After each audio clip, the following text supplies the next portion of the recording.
Magandang umaga, narito na ang PTV Balita ngayon. Mag-i-issue ng demand letter ang Department of Public Works and Highways sa kontraktor ng bumigay na River Dike Project sa Nauhan Oriental, Mindoro. Ito ay para sa agarang pagkukumpuni sa dike sa kahabaan ng mag-asawang river at sa harap na rin ang posibleng reklamo na isampa laban sa naturang kumpanya dahil sa substandard na proyekto.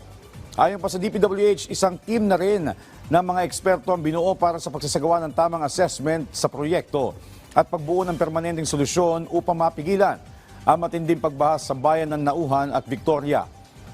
Pagtitiyak naman ng kagawaran sa publiko, minamadali na ang rehabilitation plan sa naturang dike at papapanagutin ang mga individual na nasa likod ng anumang irregularidad.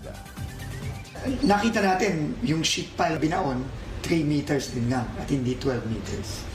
So yan din ang basehan ng kaso natin final laban kay former Congressman Zaldico at ng SunWest.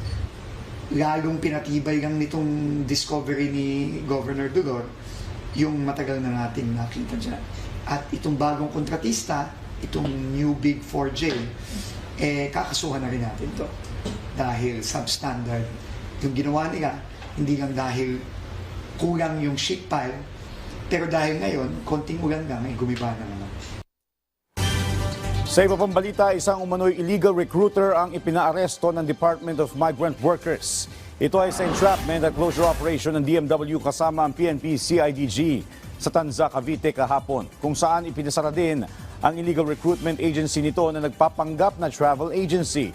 Ang modus umano nito ay mag-alok ng trabaho na laundry shop worker sa South Korea na may pangakong sahod na 85,000 hanggang 125,000 pesos kada buwan.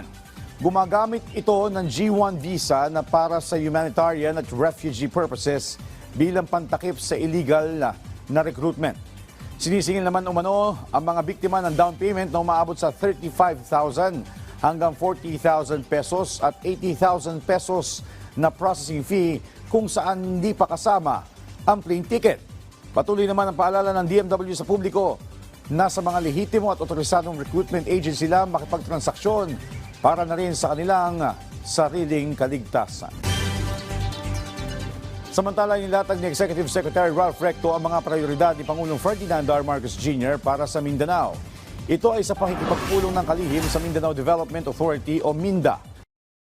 Dito ay tiniyak ang layunin ng pamahalaan na mapaunlad pa ang rehiyon. Ngayong kapayapaan, seguridad, mapalakas ang negosyo at ipagpatuloy ang paglago ng ekonomiya sa rehiyon. At yan ang mga balita sa oras na ito. Para sa iba pang updates, follow at ilike kami sa aming social media platforms sa @PTVPH. Ako po si Joshua Garcia para sa Pambansang TV sa Bagong Pilipinas.